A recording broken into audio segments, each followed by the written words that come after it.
ஓம் நமச்சிவாயா. சிவபெருமான் அருள் அனைவருக்கும் நிறைய பெருகட்டும்.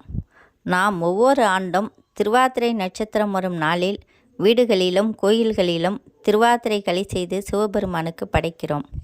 ஆனால் ஏன் களி? ஏன் திருவாதிரை நாளில் மட்டும்? இதற்கு பின்னால் என்ன ஆன்மீக கதை இருக்கிறது?